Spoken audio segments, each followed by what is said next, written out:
Alright everybody, welcome back to the channel. Here's my match against Eoghan O'Flanagan, the Grapple Fest champion. First off, I want to talk about how much I respect Eoghan and really strategized for this match against him. I watched a ton of his matches, a lot of film, so I knew he was going to sit guard directly. So you guys are going to notice right when we slap bump, I'm going to try to get ahead on the scorecards by being real aggressive and just diving in on that double leg. So I plan to hit that double leg right from the start to kind of kickstart the match and give myself a little bit of momentum moving forward, since I knew his guard would be so difficult for me to pass. Didn't expect to get past it as much as I did. Don't want to give you guys too many spoilers. We'll continue to watch the match here. So here's me playing on the outside. This is kind of a strategy that I wanted to implement in my match against him, was play on the outside and then dive in for attacks and then kind of disengage once we got into these entanglements. I didn't want to sit in a shootout with him. We kind of get in a leg entanglement there where I went for a corkscrew as he tried to roll under.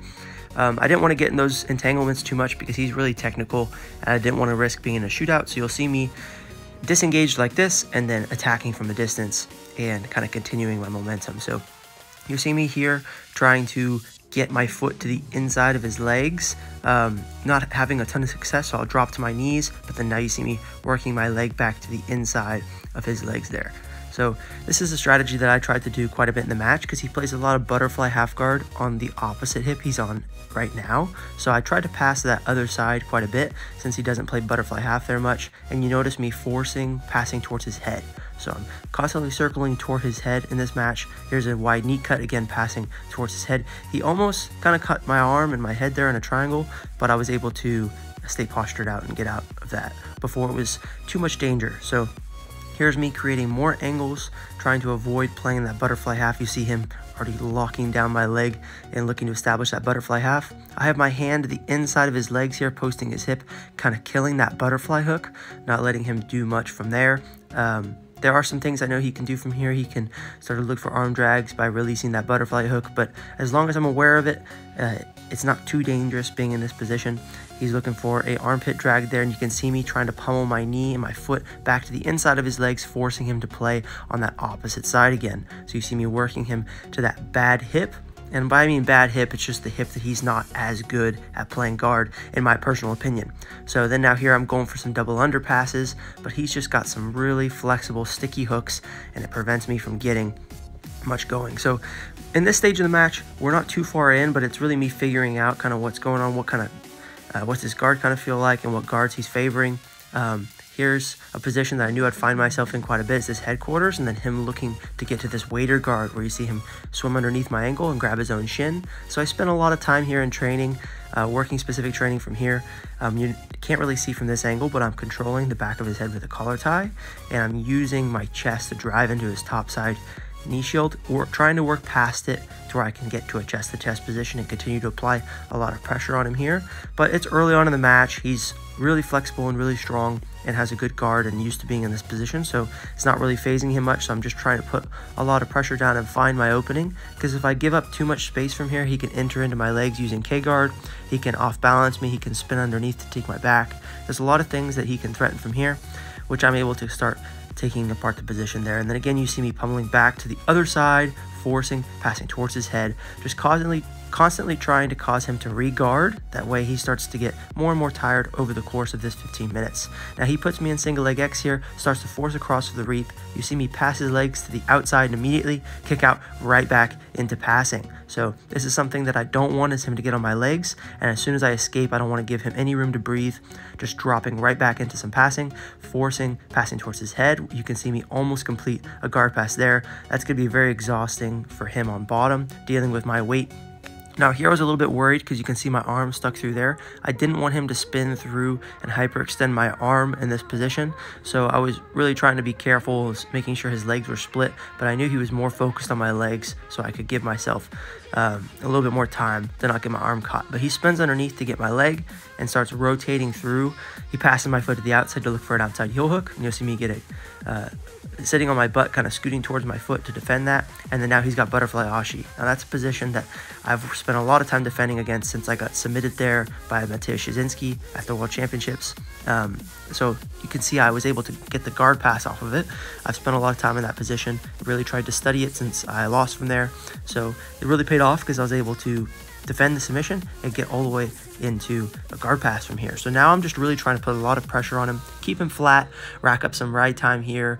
Just in the instance that he does get back to his guard quickly, I don't want to lose by a decision because he was able to attack my leg. So I'm trying to solidify this dominant position, really get a good pin, and then look to isolating like an arm or maybe looking for a head and arm choke. I'm just trying to really pressure him here until looking to open up one of those submission attacks. So you see me here trying to get control over his upper body. Finally, I'm able to lock my hands and a head and arm, cross face and underhook, and I'm trying to get to that head and arm choke or that arm triangle choke. But his frames are really strong. He's actually quite a jacked 88 kilogram competitor, pretty lean and very strong, so it was tough for me to hold him from here. His frames are really strong, and he was able to invert. But I'm not trying to spend too much energy fighting in those positions. I'd much rather get back to an opening and keep moving, keep causing him to kind of chase me from there and play catch up. So that's going to give me a little bit of an easier time trying to gas him out. But he's inverting to my legs here again. He almost puts me in 50-50, but he wasn't able to connect his legs, and I'm constantly spinning to hide my heel and then using my free leg when I can to boot him in the butt to free the leg that he's trying to trap. And I was able to successfully escape from there back into this position that I told that I've spent a lot of time defending over this course of this camp. You see me in this headquarters position with my knee down the middle. Now he didn't switch to waiter guard here, I think because he felt the pressure that I was putting on last time. Instead, he tries to invert underneath and take a different approach, which I'm able to extract my legs. I think this is a skill that not a lot of other people have, this ability to kind of extract your legs like that. Here you can see me passing to his head again, but I think I can extract my legs that way because my hips are so flexible. I spent a lot of time stretching, and I think I have pretty good interior rotation. So I'm able to extract my legs pretty easily without really relieving too much weight off my partner. So I'm able to still pressure him and take my legs free. Just a really important thing to do is stretch whenever you guys can. So here I am, passing, get on top, forcing back to that leg forward, passing to that bad hip that we talked about, forcing him to go to that bad side. You can tell he's not really wanting to play on that hip, but yet he's going back to the waiter guard. I think he's able to rest in these positions a little bit more than when I'm forcing him to invert and passing towards his head. Probably a better strategy for him, but now again, I'm putting more pressure here on top. I'm actually even starting to force a folding pass, and then I'm diving for that front headlock. So that's something you're going to see me hit over the course of this match. Here I try to go for it again, launch for a crossface and underhook, not able to secure the pass, but I hit that front headlock entry quite a bit in this match. It's something I did a lot in the prep as well, trying to rack up those submission attempts, and I knew that I could get close to finishing him if I did lock up a front headlock. If not, I could finish him. It's one of my stronger positions, so I really wanted to work it in this match. Didn't quite get success there, but now here I'm putting some pressure on him, folding his knees together, working to pass again towards his head, trying to keep my head in his gut to keep his hips on the mat. But you saw him clear my head down to the mat there, was able to shrimp his hips out and recover. But again, that's just pressure on top here that I'm able to keep creating, tiring him out here on bottom. He's actually, you can see him smiling there because he's doing the mercy grips that Wagner Rocha does. We had a few words in the middle of the match where I was making fun of him for using the Wagner grips, and then he was talking about how his fingers were really strong from there, and they for sure were. I had a hard time freeing my hands for a second, but once I got my hands free, was able to get back into my passing, and again, trying to pass to that bad side hip, and then occasionally you see me change it up where I'm going to his good side. So that's what I just did then, because if I constantly force to one direction, it kind of telegraphs it, and they think that I'm only going to that side. So then setting up the side that they maybe want me to play on is a little bit surprising at times. So you'll see me hit that here occasionally in the match. I'm passing a lot to his bad hip, but occasionally I'll go back to the good hip. So here I roll back through for front headlock to defend. I'm attacking my legs, jumping back from the other side as he inverts. Again, just causing him to kind of turn and face me. He's got a really tricky guard. If you haven't seen any of his matches before, definitely go watch him. He's a great competitor. One of the best guards in 88 kilogram division, I think. Definitely one of the most dangerous. So I studied a lot for this match, and I kind of knew what to expect. But still, really a tough puzzle. I didn't expect to get past his guard the way I did. So you've seen, I think I've only passed his guard about one time so far in the match, but you'll see me start to get past a few more times here. So there I clear a leg entanglement, again, by just booting him into the butt and kicking my legs free. Here I'm just hopping over the top, again passing to the head. I have an ankle pin now, able to pass around. He's inverted, and I'm able to start putting more and more pressure on him, changing to more of like a body lock style pass off of that high leg, working now into the side control position. This is a pass I hit quite often. It works really well when guys start to fatigue, and you can see me there settle into a nice, good side control position. Now, again, his frame is really strong. He's doing a good job framing with his wrist and not his elbow, so it makes it much harder for me to get past it and work into an arm triangle position. So you'll see me start to just try to put as much pressure as I can here on top. Keep him flat. He tries to keep regarding by catching my ankle, but as long as I can keep a good crossface, prevent him from turning onto his side, I can eventually free my ankle. And there you see it there. I freed my ankle back into the side control position, trying to put more shoulder pressure on him here, and then put more stress on that frame. But he's doing a good job not freaking out here, not pushing too hard with his frame, staying in a good position. I have gotten past the near side frame. As you can see, his elbow is no longer shelved on my hip, but it's right on the outside. So this gives me even better position, but he recovers again, gets his frames back to the inside, threatens a buggy choke. Didn't expect that, but that gave me the opportunity to work into the mount position. I have his elbow winged up to the top of his head. Now, this is something I was really impressed by, was his strength to be able to keep his elbows close to his side. And whenever I did work his elbow above his head like this, putting his hand into my far armpit. That made it to where it was impossible for me to choke him for the arm triangle. I didn't want to burn on my arms. It was only about halfway into the match at this point, I believe, so I didn't want to risk getting too tired. You can see me go for a little muffler there, just to, disrupt his breathing pattern a little bit and put more pressure here on top. I don't want him to rest in this position, right? While I'm trying to put pressure on him, I want him to feel my weight and feel the pressure and have a hard time breathing. So you see me using my chest up against his face, my hand up against his face, trying to stop his breathing and just keep a lot of weight on top. Now he keeps trying to go for that kipping escape. So you see me sinking my weight back and my chest up. That will keep him from being able to elevate me from here. If I pressure him from here, where my chest is to his chest while he's going kipping escape, he'll be able to press me off of him easily. So that's why you'll notice me sit back whenever he tries to go for that kipping escape. Another thing you might see me do is cross my ankles below his butt whenever he starts to try to escape from here. That allows me to drive my hips down and keep downward pressure while I'm able to lift my chest, prevent him from moving. So now I'm putting a lot of chest pressure on his face. This will just be really uncomfortable for him and cause him to look to the direction that I don't want him to go to. So if he wants to go to one direction, I make him look to the other way. He actually went for a NoGi Ezekiel just now, but he wasn't quite in the right positioning because my head was about the same height as his head. So I'm still trying to work his arm up above his head, but as I said earlier, he is really strong from this position. He has good lat strength, and it was hard for me to work his arm down. I get to an arm triangle, but his hand is still in my armpit.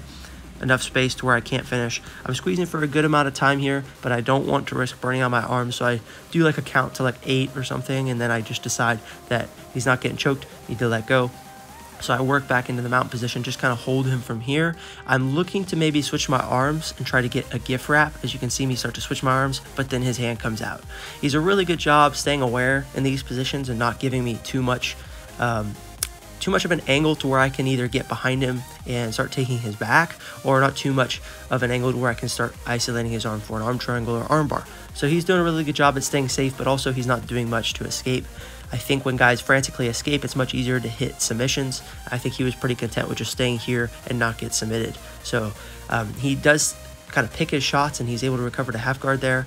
I still have underhooks, so I'm not sure if I do repass off of this, but I'm definitely able to pressure him a little bit more in top half guard. I think I have double underhooks right now, which is risky for him maybe hitting the NoGi Ezekiel, so always be aware of that, guys. But as long as your head isn't much higher than theirs, you're not at that much of a risk. So here's me putting more pressure here on top, trying to switch my hips and kill that bottom side frame, but he's able to invert out and get back to his guard. Here's me creating more angles, picking up on the arm as I hop sides, passing again towards the head, using my forehead to flatten his hips back out, and dropping my weight onto his stomach there to keep him flat.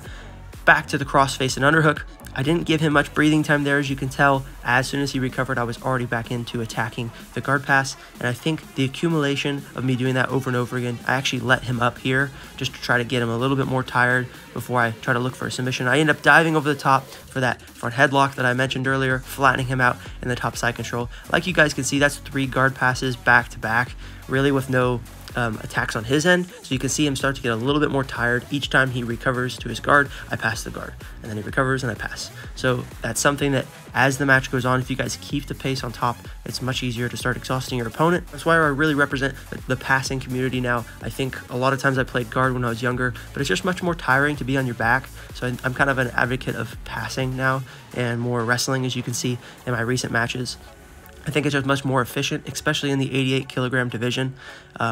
Playing guard is really difficult when guys can put a lot of pressure on top at 88 kilo. So here's me in the mount position. I worked to the mount and I'm postured up here trying to isolate a wrist, but nothing's much happening. So I try to drop my weight back down and then he does a good job escaping. So I'm working back into my guard. Now the end of the match is coming up. I'm trying just to get to a submission because I really want the submission. He's looking to get a choi bar here, which is one of his best attacks, but I just keep passing to that direction to avoid him from isolating my arm. Still trying to put good pressure here on top, but the time expires. And I just want to say again, I really respect Eoghan O'Flanagan and want to appreciate him for taking the match. It's a big honor for me to compete against him, and I look forward to many more battles in the future. I'm sure we will compete again soon. Now, thank you everyone for tuning in and watching.